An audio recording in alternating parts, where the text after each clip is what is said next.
నీ జీవితాన్ని గొర్రెపిల్ల రక్తంలో నూతన పరుచుకో.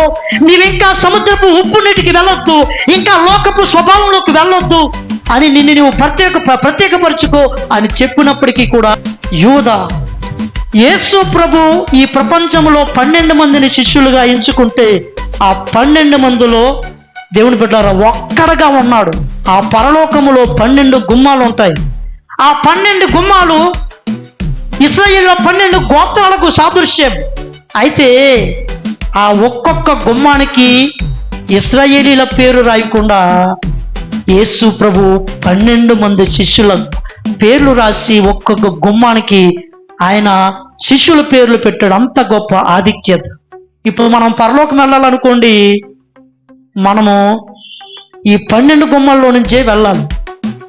కాబట్టి ఇప్పుడు ఈ యోధా ఆ గొప్ప 12 గుమ్మాల లాంటి ఆ గొప్ప పరలోకములో తన పేరు పెట్టుకొనవలసినటువంటి ఆధిక్యత నుంచి దేవుని బిడ్డలారా అతను తప్పిపోయాడు.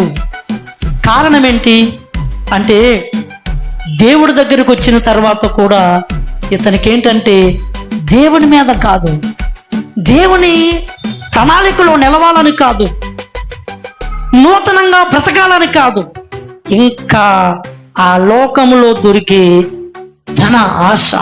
మనము కొంతవరకు బాగానే వచ్చిన మధ్యలో తప్పిపోయే అవకాశం చాలా చాలా ఎక్కువ ఉంది.